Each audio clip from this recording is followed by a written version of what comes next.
Bab 1153, terpecahkan. Pria kekar itu berkata dengan suara datar setelah berjalan kembali ke Bu Cheng.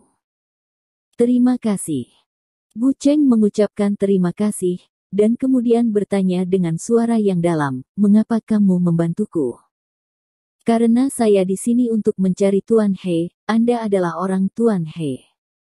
Pria kekar itu berkata dengan ringan, lalu berjalan menuju barang bawaannya. Cari Tuan He. Wajah Bu Cheng menjadi muram ketika dia mendengar ini, dan dia bertanya dengan waspada, apa yang kamu cari untuk Tuan He? Saat saya bertemu Tuan He, Anda tentu akan tahu.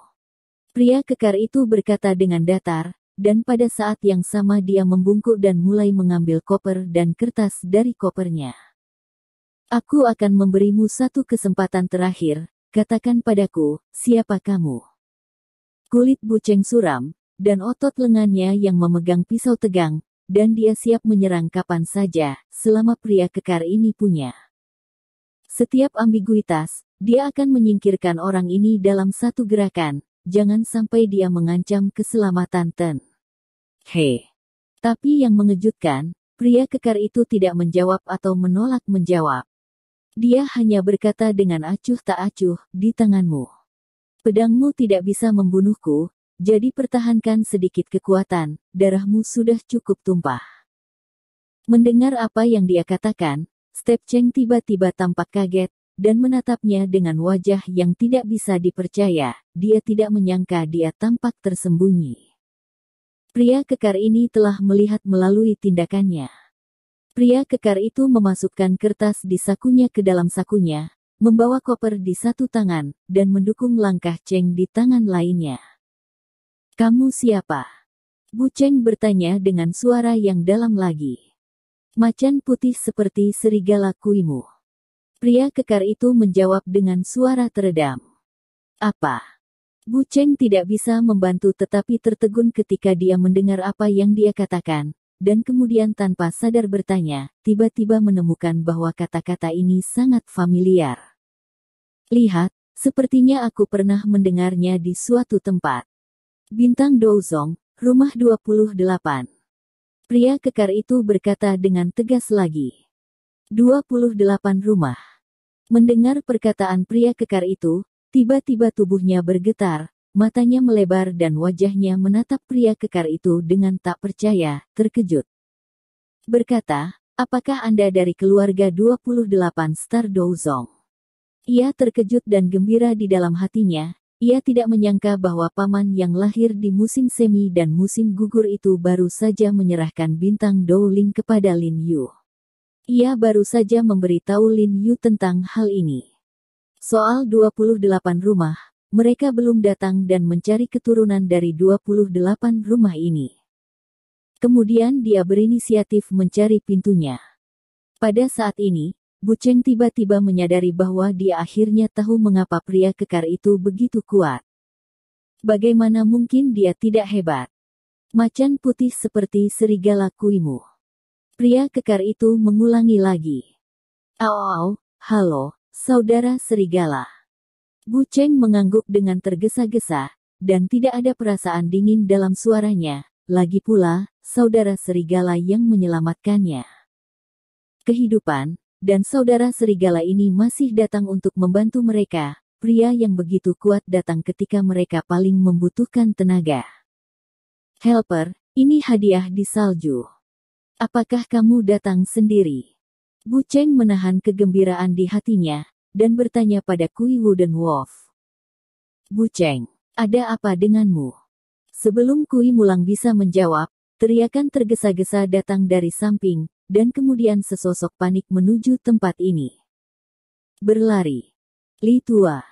Bu Cheng melihat bahwa Li Zenseng lah yang lari, dan buru-buru berkata, tidak apa-apa, saya baik-baik saja, untungnya saudara Wolf menyelamatkan saya. Saudara serigala. Li Zenseng tidak bisa membantu tetapi tertegun, dan menatap Kui Mulang ke atas dan ke bawah dengan ekspresi terkejut. Macan putih seperti serigala kuimu. Kui Mulang mengulangi kalimat itu dengan tenang, lalu mengeluarkan secarik kertas di tubuhnya dan melihat-lihat, dan berkata, "Kamu, Li Zenseng." "Tidak buruk." Li Zenseng mengangguk, lalu ekspresinya berubah, dan dia terkejut karena tidak percaya. "Kui Mulang, kamu. Apakah kamu 28 rumah?" Kui Mulang mengangguk dengan penuh semangat. Ekspresi Li Zenseng sangat gembira, tapi kemudian ekspresinya tenggelam lagi, mengabaikan kebahagiaannya. Dia bergegas ke depan dan berkata dengan tergesa-gesa, "Sudah. Apakah Anda tidak melihat Chun Seng, Qiu Men dan Su Laosi?" "Tidak." Ekspresi Bu Cheng juga berubah tiba-tiba, dan dia berkata dengan cemas, "Apakah mereka belum kembali?" Ketika dia mengatakan ini, dia tiba-tiba merasa sedikit tercengang, panik dan ngeri, jika Chun Seng dan Qiu Man juga bertemu dengannya seperti ini. Mengepung ketiga orang itu, konsekuensinya tak terbayangkan. Jika Kui Mulang tidak tiba tepat waktu, dia mungkin telah terbunuh di Huangquan. "Saya tidak kembali, saya hanya datang ke sini." Li Zenseng memiliki keringat dingin di wajahnya sesaat, dan ekspresinya adalah kepanikan yang tak terkatakan. "Chun Seng, Qiu Men, Su Laosi, kan?" Kui Mulang buru-buru mengeluarkan selembar kertas di sakunya, dan bertanya di selembar kertas, lalu berkata, "Tidak apa-apa, saya." Ketika mereka datang, seseorang telah menyelamatkan mereka. "Apa?" Ekspresi wajah Li Zenseng tiba-tiba berubah. Dia meraih pergelangan tangan Kui Mulang dan berkata dengan penuh semangat, "Mereka. Siapa mereka? Apakah mereka juga dari rumah ke-28? "Benar." Kui Mulang mengangguk dan berkata, "Gajah Macan Putih Biyuewo dan San Sui Ape. Ada dua tuan lain sepertimu." Bu Cheng sedikit terkejut saat mendengar ini. "Yah, mereka sedikit lebih rendah dariku." Kui Mulang mengangguk dan buru-buru menambahkan, "Tapi perbedaannya tidak besar." Panggilan. Li Zenseng segera terlihat sangat gembira, menarik napas, dan berkata berulang kali, "Terima kasih Tuhan, terima kasih Tuhan. Mereka di sini." Kui Mulang tampak kaget, lalu mengulurkan tangannya dan menunjuk ke depan. Setelah mendengar suara tersebut, Li Zenseng dan Bu Cheng segera berbalik dan melihat ke belakang, hanya untuk melihat beberapa orang keluar dari gang kecil di depan mereka. Bayangan. Dua dari mereka adalah Chun Seng dan Qiu Man, dan mereka terlihat sangat terluka, saling mendukung dengan kecepatan yang sedikit mengejutkan.